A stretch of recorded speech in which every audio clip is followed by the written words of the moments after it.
Hello, friends. Welcome back.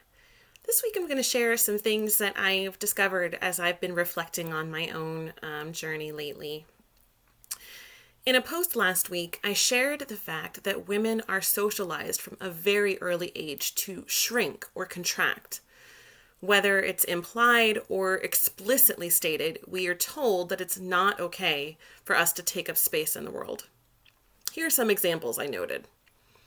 Over the years, I somehow learned that I must move out of the way when a man is walking towards me on a sidewalk or in the store. Have you seen a man choose to move out of the way for you? In my experience, it's pretty rare. I automatically start to apologize if I'm getting emotional. I've been taught that my emotions take up too much space. I still do this even with my therapist, for crying out loud. But I often catch myself mid-sentence now and change it from an apology to an acknowledgement of my emotions. So there's a little bit of progress there. Even when we sit down, women are taught to take up the smallest amount of space possible. Sprawling out is not ladylike, and it's important to be a lady. But have you ever noticed that men are not held to these same standards? I noticed this in a video game where the characters have a cutscene as they're taking a test. The women's feet are very close together while the men spread out as much as they possibly can. It's a silly example, but this shows how deeply rooted it is. This isn't about bashing men. This is just shining a light on some ways I see myself and other women shrinking because of conditioning from society. I'm just trying to put the differences between these two behaviors in relief. If you're still here, you're probably aware of all these things already. You may recognize that women are taught that they must dress a certain way to be acceptable, but the standards for men are different. We're taught that it's our responsibility to guard against their gazes, that it's unsafe for us to wear a top that shows skin. All the while, men and boys are taught that it's acceptable for them to go shirtless. The dichotomy of standards in society isn't news to you. Women are also socialized that it's our responsibility to be primarily in charge of the home and the children. Right now, for instance, many working moms are also trying to teach their kids or help them with their virtual schooling, while the dads are more disconnected.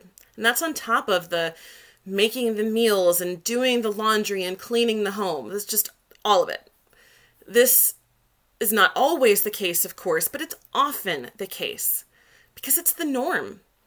It's what our patriarchal society has taught us from birth. We've been trained to expect that women should automatically take on these responsibilities at home in addition to the ones for their occupation. I know.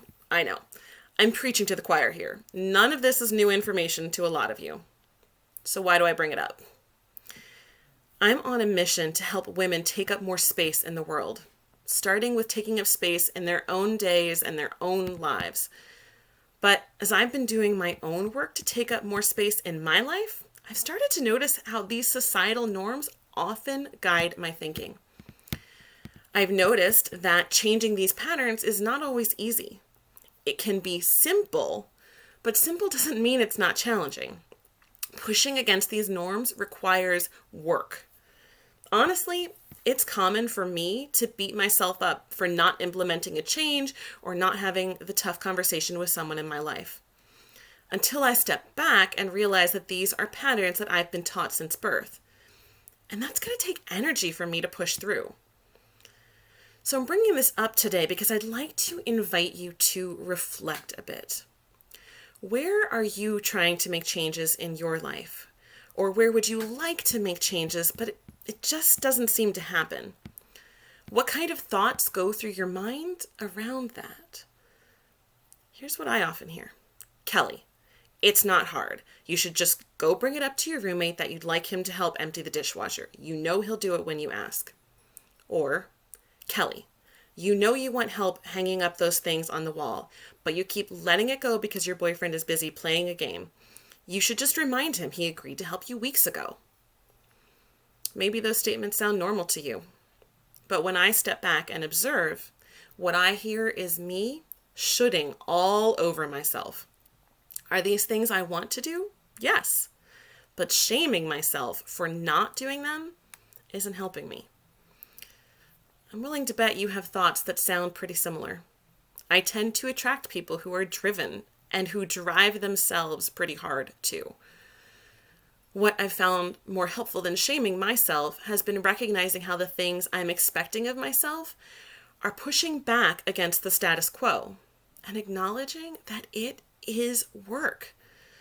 Of course, it's challenging for me to ask my male roommate to pitch in with household chores. I grew up seeing the women of families being responsible for those things. In addition to the societal expectations, I grew up in a household of only women, my mother, my sister, and myself. So there were literally no males to help out with the chores.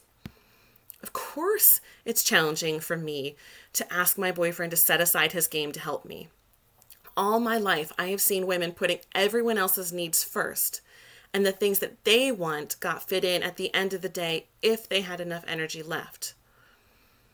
I especially have seen that in church situations where female volunteers are the majority of those serving, and then they go home and take on all the household tasks too. Does that give me a pass? Am I just going to live with the way things are forever? No. But acknowledgement of those truths allows me to give myself more grace when doing the work is challenging. And it allows me to step back and see how I can create a situation where those things are a little easier. For instance, my boyfriend often helps me with discussions with our roommate. I can ask him to simply be in the room, and that will help me have the emotional support to bring up the dishwasher. Even now, I hear myself say that I should be able to do it on my own. But it's okay for me to ask for support. And as far as hanging things up, I can have a conversation with my boyfriend and set a specific day and time when we'll get to those things. If we both agree, I'll feel better about reminding him even if he starts to do something else. I want to get to the place where doing these things is easier. But I'm not there today, and you know what? That's okay. I can find baby steps that help me get from where I am to one step further ahead. I'm working on taking up more space in the world. I'm working on taking up more space in my own days. And I'm finding small steps that I can take to move me closer to that goal. Trying to take big leaps can be exhausting, and it's okay to honor myself and my energy by breaking it down. I'd love to talk to you about your goals and help you figure out small steps that you can take from where you are right now to get a little closer to where you want to be. If this resonates with you, send me a DM or drop me an email to kelly@thekellyrenee.com. I'll respond and we can set up a time to take this one level deeper. If you take nothing else from this today, I hope that you just get curious and reflect a little bit about the ways that some of the things that you want to do are work, and give yourself a little bit of grace. Have a good week.